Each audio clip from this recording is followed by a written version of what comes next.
یہ جو JIT report ہے، یہ ابھی تک جو فائنڈنگز اس کے اندر آئی ہیں وہ میں آپ کے سامنے لانا چاہتا ہوں. لیکن میں اس سے پہلے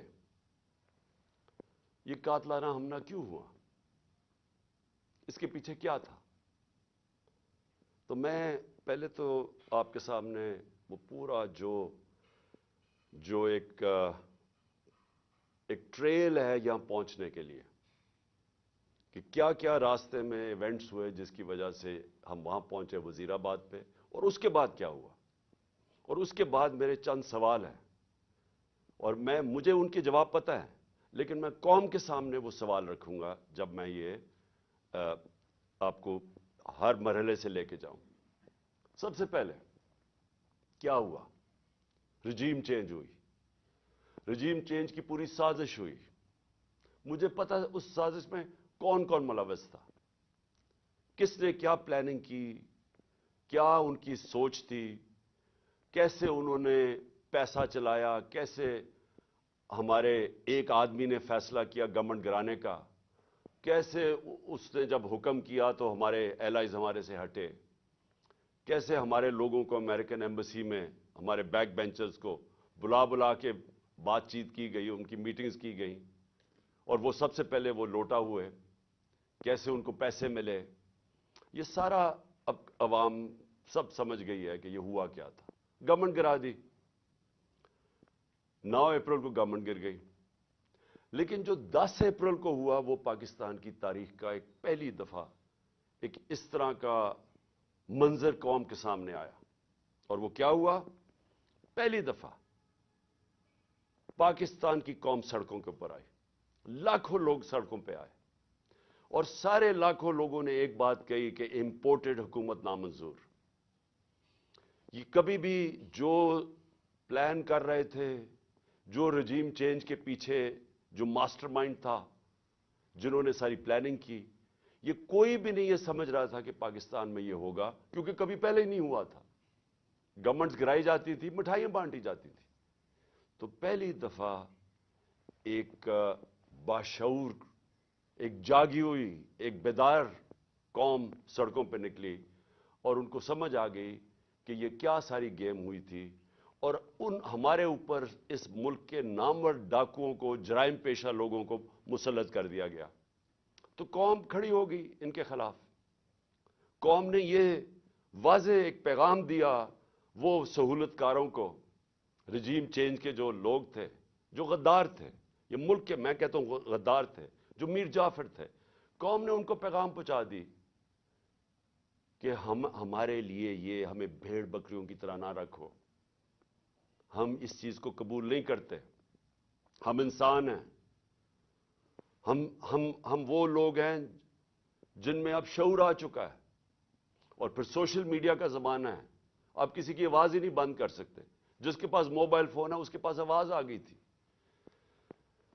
تو اس کے بعد یہ سوچا گیا جنہوں نے یہ رجیم چینج کی کہ جی اب یہ تھوڑی دیر کے لیے چلے گا، پھر یہ ایک غبارے سے بلون سے ہوا نکل جائے گی.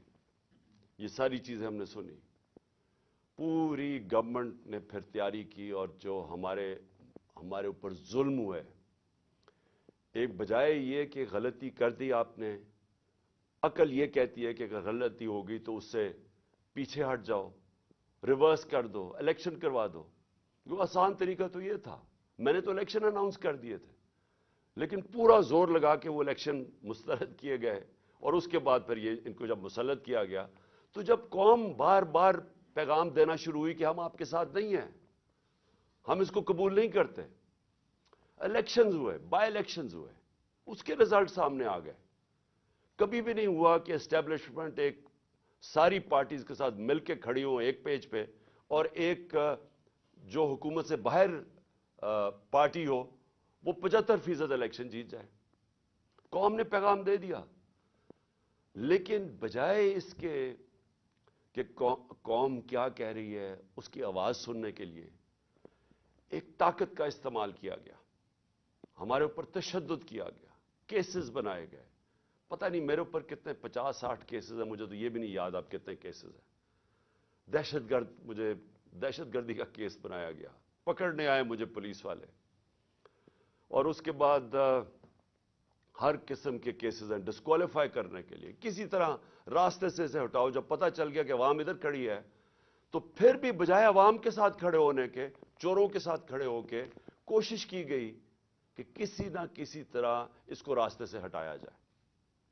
اور ہم نے ہر بات دیکھا استعمال کرتے ہوئے. 25 مئی کو جس طرح کا ظلم کیا گیا, کبھی ایسے نہیں ہوا کہ ایک پرامن احتجاج جو ہمارا تھا لانگ مارچ, کتنی ہمارے خلاف 3 لانگ مارچز ہوئی, کوئی کسی کا راستہ نہیں روکا. یہاں 2 دن پہلے پولیس گھروں میں گھس کے چادر اور چار دیواری کو مسترد کر کے اس ملک کے جو ہمارا ایک اسلامی کلچر ہے, ہم خواتین کی گھر کی رسپیکٹ ہے اس ملک پہ, کہ ہم اس طرح فیملیز کے گھروں میں نہیں رات کے 3 بجے دوبارے چھلانگ کے پولیس گھس جائے. وہ گھسی, ان کو پکڑا, لوگوں کو لے کے گئے. 11 سال کے بچے کو پولیس اسٹیشن لے کے, کیونکہ باپ نہیں تھا, اس کو پولیس اسٹیشن لے گئے. ایک ہماری 70 سالہ خاتون ایم پی تھیں, ان کو رات گھسیٹ کے پولیس اسٹیشن لے گئے. ایسا کبھی نہیں ہوا. پھر 25 میں آیا, پھر جو شیلنگ کی اور تشدد کیا, سارا ایک ابھی تک مجھے نہیں سمجھ آئی کہ یہ کس طرح کا مائنڈ تھا, یہ کیسا ذہن تھا کہ بجائے پھر سے عوام کی آواز سننے کے لیے کہ عوام بتا رہی ہے آپ نے غلطی کر دی ہے, نہیں, ان کو ہم بھیڑ بکریوں کی طرح ڈنڈے مار کے ٹھیک کریں گے, یہ مائنڈ سیٹ تھا. اور پھر جب دوسرا بائی الیکشن آیا, ساری پارٹیز ایک طرف, اسٹیبلشمنٹ ایک طرف, اس کے باوجود جب 75% الیکشن 7 یا 8 الیکشنز ہم جیت گیا 11 میں سے, اس کے بعد پھر یہ پلان بنایا گیا. پہلے بھی ایک پلان بنا تھا مجھے مارنے کا. میں نے کہا کہ میں نے 4 لوگوں کے نام میں نے دے کے اور میں نے باہر ایک ویڈیو بنا کے ملک سے باہر بھجوا دی کہ اگر مجھے کچھ ہوتا ہے تو وہ ویڈیو آ جائے گی. اب دوسرا پلان بنا گیا, یہ پلان بی تھا. اور پلان بی, اب ان کو پتا تھا کہ اگر مجھے اسی طرح قتل کرتے ہیں تو ان کے اوپر آ جائے گی, تو انہوں نے ایک اور پلان لے کے آئے. اور پلان کہ جی سلمان تاثیر ٹائپ قتل ہو, دینی انتہا پسند جلال اور جوش میں آ کے اس نے عمران خان کو قتل کر دیا. یہ پلان بنا. اب میں آپ کو اس کا پلان بتاتا ہوں کہ مجھے کب پتا چلا, لیکن یہ شروع کدھر سے ہوا.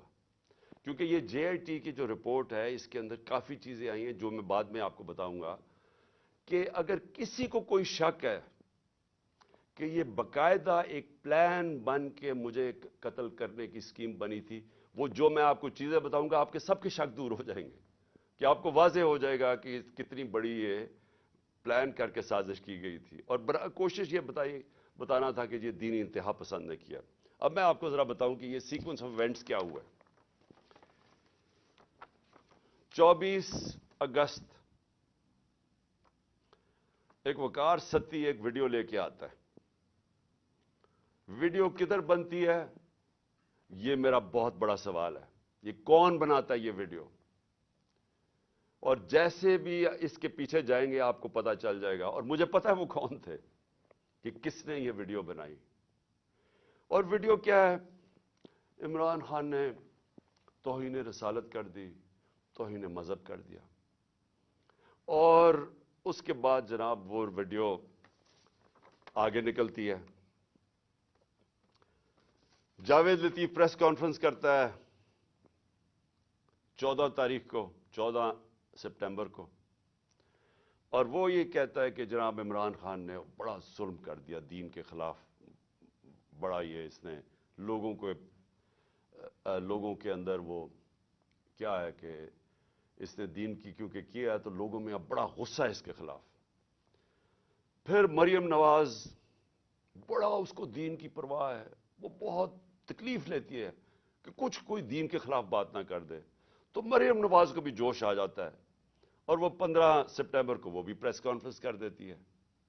اس سے پہلے میں بھول جاؤں کہ ایک ملک کا ایک بہت بڑا دینی آدمی رانا ثناء اللہ, اس کو بھی جوش آتا ہے. وہ 14 تاریخ کو ایک پریس کانفرنس کرتا ہے کہ جی وہ عمران نے لوگوں کے لوگوں کو بڑا غصہ چڑھا دیا کہ اس نے دین کے خلاف بولا ہے. اور پھر ایک اور بڑا دینی آدمی خواجہ آصف، بڑا جی، اس کو بھی دین کی بڑی فکر ہے، وہ بھی پریس کانفرنس کر دیتا ہے اور یہ کرتا ہے 10 اکتوبر کو، اور یہ بھی کہتا ہے کہ جناب عمران خان کو، اس کو قوم کو معاف نہیں کرنا چاہیے اسے، کیونکہ اس نے دین کے خلاف. وہ ویڈیو کے اوپر سارا ایک ویڈیو بنتی ہے. یاد رکھیں وہ ویڈیو بنتی کدھر سے؟ اس سے پہلے پی ٹی وی. اب پی ٹی وی، آپ سمجھ جائیں کہ اس کے پیچھے کون ہوگا. 4 دن پی ٹی وی کو حکم ملتا ہے کہ عمران کے خلاف پورا کیمپین کریں کہ اس نے دین کی توہین کی ہے. میں صرف آپ پہلے یہ جو بڑے آپ کو میں نامور نام بتائے ہیں جن کو دین کی بڑی فکر ہے، مجھے ذرا بتائیں، 30 سال سے یہ دونوں جماعتیں اقتدار میں ہیں، مجھے بتائیں کہ کبھی انہوں نے جا کے پاکستان سے باہر کی بات کر رہا ہوں، کبھی انہوں نے دین کا نام لیا؟ کبھی ان کو فکر ہوئی ہے دین کی؟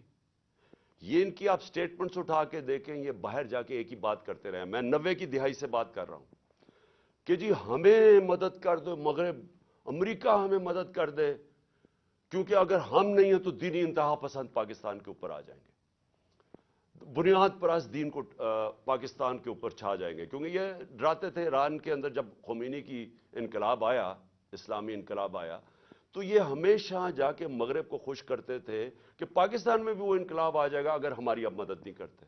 ان کی سٹیٹمنٹس اٹھا کے دیکھیں، جب یہ باہر جاتے تھے ان کے سربراہ، تو صرف ان کا یہ دین کا نہیں، دین کی بات چھوڑیں، یہ صرف یہ کہتے تھے کہ ہم لبرل ہیں، ہم آپ کے ساتھ ہیں، ہمیں بچا لیں، نہیں تو دینی لوگ پاکستان کے اوپر حاوی ہو جائیں گے.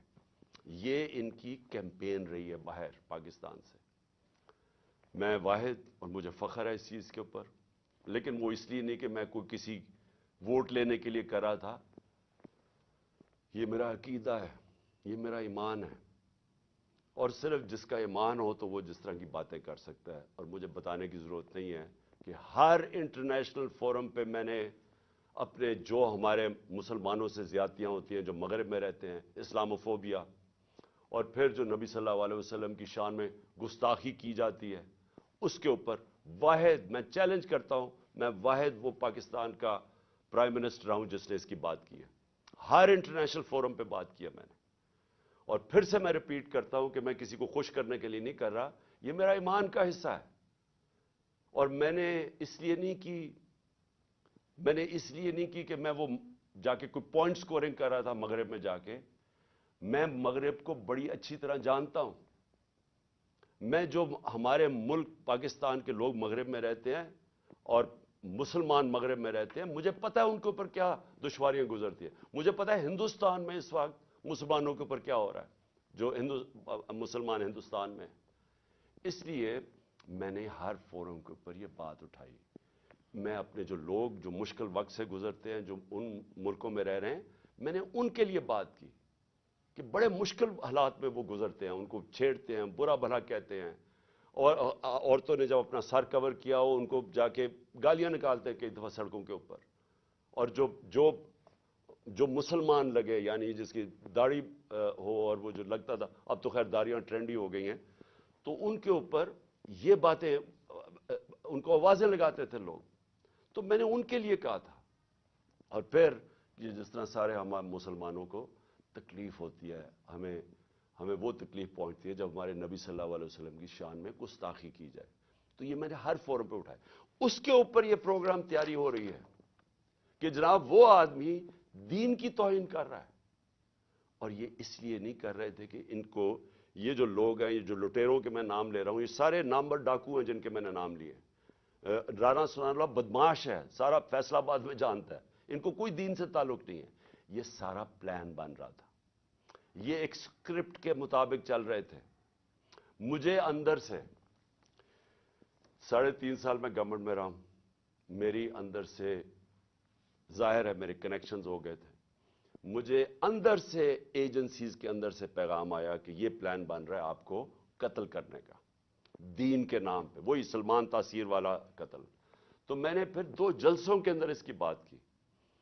میں نے 7 اکتوبر کو میرا ایک جلسہ تھا اور اس سے پہلے 24 سپٹمبر کو میرا جلسہ تھا. ان دونوں جلسوں میں نے یہ بتایا کہ یہ پلان بن رہا ہے مجھے قتل کرنے کا، کیونکہ وہ جو 4 تھے بند کمروں میں جنہوں نے فیصلہ کیا تھا، انہوں نے یہ سوچا ہوگا کہ اگر وہ قتل تو ان کے نام آ جائیں گے، لہٰذا انہوں نے اس اسٹیپ پر ڈالا کہ جی وہ دینی انتہا پسند اشتعال میں آ کے اس نے عمران خان کو قتل کر دیا. یہ پلان بنا تھا اور ان کو پتا تھا کہ اس سے ان کے اوپر سے اتر جائے گی بات. تو یہ ساری پلاننگ بندی شروع ہوئی تب سے. اور پھر وزیر آباد، اب وزیر آباد میں کیا ہوتا ہے میں ذرا آپ کو پھر زیادہ بتا دوں، یاد کرا دوں کہ ہوا کیا. وزیر آباد میں وہ جب اس لڑکے نے گولیاں چلائیں، یہ جو نوید یا جو بھی اس کا نام تھا، تو سب سے پہلے ایک چیز یاد رکھیں کہ اس نے پسٹل سے ریپڈ فائر کیا. میں آپ کو یہ بتا دوں میں نے پسٹل شوٹنگ کی ہوئی ہے. پسٹل شوٹنگ کے اندر اگر آپ سنگل شاٹ بھی چلاتے ہیں اور اگر آپ پریکٹس نہ ہو تو وہ بھی اوپر چلا جاتا ہے، کبھی ٹرائی کر کے دیکھ لیں. لیکن اگر آپ ریپڈ فائر کرتے ہیں تو وہ ناممکن ہے، جب تک آپ کو پریکٹس نہ ہو وہ ناممکن ہے کہ وہ سیدھا اوپر نہ چلا جائے. اس لڑکے نے، اور اگر وہ پیچھے سے وہ ابتسام ہمارا ہیرو نہ آتا، وہ بھی اللہ نے بچانا تھا مجھے، وہ نہ اوپر اس کے ہاتھ کرتا تو وہ یہ ساری گولیاں اوپر لگنی تھی. وہ کیونکہ اس کا ہاتھ لگتا ہے وہ اس کی گولیاں نیچے لگتی ہیں، لیکن اس کا ہاتھ ایسے جاتا ہے وہ اوپر نہیں جاتا. اس کا مطلب وہ ٹرینڈ آدمی تھا. تو وہ ادھر سے گولی آتی ہے. لیکن جب میں گر رہا تھا، میری ٹانگ پہ جب گولیاں لگیں، کیونکہ ٹانگ پہ جب گولیاں لگی میں گر گیا، تو جب میں گر رہا تھا میرے اوپر سے گولیاں، اور مجھے واضح ہوا کہ دو مجھے سنے، ایک اس کا برسٹ سنا اور اس کے اوپر ایک اور میں نے 2 برسٹ، یعنی کہیں اور سے بھی گولیاں آئیں. میں کہتا رہ گیا کہ سامنے سے گولیاں آئی ہیں، کیونکہ مجھے اوپر سے گولیاں میرے گزری جب میں گر رہا تھا. تو ایک دم میں ابھی ہاسپٹل پہنچتا ہی نہیں ہوں، شوکت تھانہ پہنچتا نہیں ہوں، اس کی سٹیٹمنٹ آ جاتی ہے، ایک ریکارڈ کر کے اس کی سٹیٹمنٹ آ جاتی ہے. اور ریکارڈ سٹیٹمنٹ کیسے آتی ہے؟ اس کی ریکارڈڈ سٹیٹمنٹ آتی ہے کہ میں اکیلا تھا. یہ سب سے امپورٹنٹ چیز ہے، کسی نے اس کو پروگرام کیا ہوا تھا. اگر آپ کو شک بھی ہونا کہ یہ آدمی، یہ طوطا اس کو پڑھایا نہیں ہوا تھا، تو اس کی آپ پہلی سٹیٹمنٹ سن لیں کہ میں اکیلا تھا. کیا ضرورت ہے آپ کو کہنے کی میں اکیلا تھا؟ آپ نے تو یہ پڑھایا گیا نا کہ جی میرا بڑی توہین ہوگی مذہب کی، اس لیے میں نے عمران خان کو مار دیا. اسکرپٹ تو یہ تھی. اکیلا کدھر سے ایڈ ہو گیا؟ اس لیے اکیلا تھا کیونکہ اگر اور تھے تو اس کا مطلب کہ دینی انتہا پسند نے نہیں مارا. اگر اور پتہ چل جائے گولی مارنے والے، تو اس کا مطلب کہ پورا ایک پروگرام بنا ہوا تھا عمران خان کو قتل کرنے کا. تو اس لیے اس نے میں اکیلا تھا. اور اس کی جو پہلی سٹیٹمنٹ تھی وہ بھی بڑی مزیدار ہے. کون سے پولیس، ابھی گولیاں ہی لگی ہیں مجھے، ابھی میں ہاسپٹل بھی نہیں پہنچا، تو کون سا پولیس ایک سٹیٹمنٹ اس کی ریکارڈ کر کے تو جا کے سلیکٹڈ لوگوں کو دیتی ہے، وہ جو کہ مخالف ہے تحریک انصاف کے، ان رپورٹرز کو دیتے ہیں جو ہمارے خلاف ہے. اب یہ ذرا سنیں، اس کی سٹیٹمنٹ آتی ہے اور سٹیٹمنٹ ریکارڈ کون کرتا ہے؟ ڈی پی او گجرات اپنے فون سے اس کی سٹیٹمنٹ ریکارڈ کراتا ہے، اور ڈی پی او گجرات اس کے فون سے کدھر جاتی ہے سٹیٹمنٹ؟ وہاں رکتی نہیں ہے سٹیٹمنٹ. یعنی چلیں اگر اپنے لیے آپ نے پولیس نے اپنے لیے سٹیٹمنٹ رکانی چلے وہ بھی مان لیں، لیکن نہیں، ابھی تفتیش بھی نہیں ہوئی، ایف آئی آر بھی نہیں کٹی، اور وہ سٹیٹمنٹ کس کو بھیجتا ہے؟ اب ذرا دیکھ لیں. وہ ریکارڈ کرواتا ہے 1 گھنٹے کے بعد سٹیٹمنٹ، لیکن 6:01 میں غریدہ فاروقی ٹویٹ کرتی ہے. وہ 6:02 وقار ستی جس نے پہلے ویڈیو ریلیز کی تھی وہ ٹویٹ کرتا ہے. 6:02 میں مرتضی سلنگی ٹویٹ کرتا ہے. وہ حامد میر 6:03 پہ ٹویٹ کرتا ہے، اور جو آپ کو پتا ہے کہ ہمارا کتنا خیر خواہ چینل ہے جیو نیوز، وہ 6:04 پہ کرتا ہے ٹویٹ، یعنی پروگرام اس پر دکھاتا ہے وہی اس کی سٹیٹمنٹ. اور پھر سما آپ کو اگلا پتا کہ وہ ہمارا کتنے خیر خواہ چینل ہے، یعنی چن کے ان چینلز کو ہی بھیجا جاتا ہے. وہ کرتا ہے، وہ بھی 6:04 پہ کرتا ہے، اور اس کے بعد پھر باقی چینلز آتی ہیں. تو سب سے پہلے ڈی پی او جو سٹیٹمنٹ ریکارڈ کراتا ہے اس کی، وہ سب سے پہلے جاتی ہے ان رپورٹرز کو جو کہ سب کو پتا ہے کہ اس وقت تحریک انصاف کے مخالف ہے. تو اب سوال یہ ہے کہ ڈی پی او تو ہمارا ہے، پنجاب گورنمنٹ تو ہماری ہے، تو ہمارا اپنا ڈی پی او ریکارڈ کروا کے سٹیٹمنٹ بھجواتا کدھر ہے؟ اور پھر جو اگلا سوال یہ ہے کہ ہمیں یہ ڈی پی او کی کوئی سٹیٹمنٹ آئی کہ جی شروع میں کوئی عجیب سی سٹیٹمنٹ اس کی آئی، تو میں یہ بھی چاہتا ہوں کہ سارے آپ دیکھ لیں کہ ڈی پی او کیسے، کیونکہ یہ سی سی ٹی وی فوٹیج پہ آ گیا. ابھی میں بعد میں آتا ہوں کہ یہ ڈی پی او گجرات نے انکوائری سے کتنی ہماری مدد کی، لیکن وہ میں بعد میں آتا ہوں. تو سی سی ٹی وی فوٹیج کے اوپر ڈی پی او اپنا موبائل فون دے رہا ہے ایس ایچ او کو کہ ریکارڈ کریں. تو میں چاہتا ہوں پہلے یہ دیکھ لیں تاکہ آپ کو اس میں کوئی شک نہ ہو کہ ہوا کیا ہے، کیونکہ میں آگے جو باتیں کروں گا یہ اس کے ساتھ جڑی ہوئی ہیں.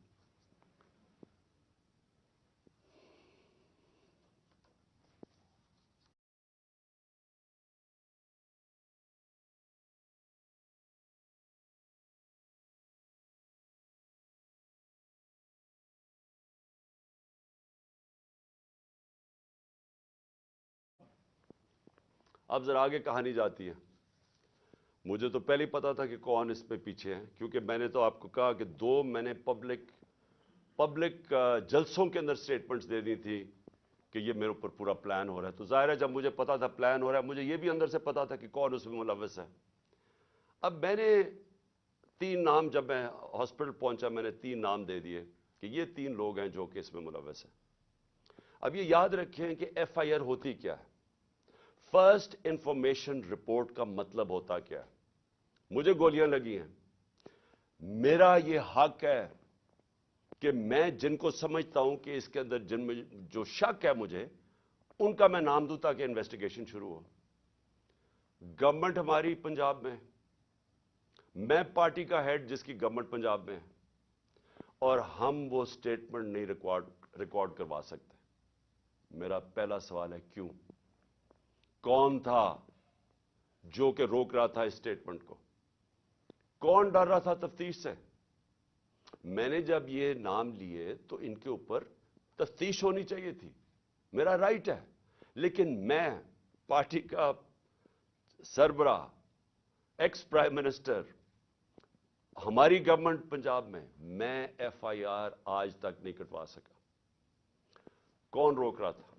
کون اتنی بڑی طاقت تھی جو کہ گورنمنٹ جو ہماری پنجاب میں ہے اس سے بھی زیادہ بڑی طاقت تھی کو روک سکتی تھی اس کو؟ یہ میرا سب سے بڑا پہلا سوال ہے کہ یہ روکا گیا. میں ایف آئی آر رجسٹر نہیں کروا سکا، اور آخر میں جو ایف آئی آر رجسٹر کروائی گئی اس میں وہی اسکرپٹ کے مطابق ایک شوٹر رکھا تھا. تو اب یہ جی آئی ٹی کی رپورٹ بڑی ریلیونٹ ہے جو کہ اب آگے ادھر سے نکلتی ہے. پہلے تو اس کے بعد کیا ہوتا ہے، ہم پوری کوشش کرنے کے بعد فیل ہو جاتے ہیں ایف آئی آر ریکارڈ کروانے کے لیے. اس کے بعد جے آئی ٹی بن جاتی ہے. اب جے آئی ٹی کی فائنڈنگز کیا آتی ہیں؟ اب تک جے آئی ٹی کی فائنڈنگز کیا ہیں؟ اور میں یہ آپ کو بتا دوں کہ جتنی مشکلوں سے جے آئی ٹی آپریٹ کر رہی ہے، کیونکہ وہ میں آپ کو بتاتا رہوں گا کہ کون اس کے اندر کوآپریٹ ہی نہیں کر رہا ہے. جب جے آئی ٹی نے ڈی پی او کو کہا کہ آپ کا ہمیں موبائل فون کی ضرورت ہے، ہمارے نیچے پنجاب گورنمنٹ کے نیچے ڈی پی او منع کر دیتا ہے. ڈی پی او واضح کہہ دیتا ہے کہ میں نہیں آپ سے کوآپریٹ کرتا، آتا بھی نہیں ہے. اب ہمارے ہوتے ہوئے ہمارا ڈی پی او گجرات، اس کو اب عدالت کے ذریعے بلایا جائے گا جے آئی ٹی کے اندر. پھر کیا ہوتا ہے؟ وہ جو شام کو جب ایک دفعہ ڈی پی او اس کی سٹیٹمنٹ ریکارڈ کر دیتا ہے،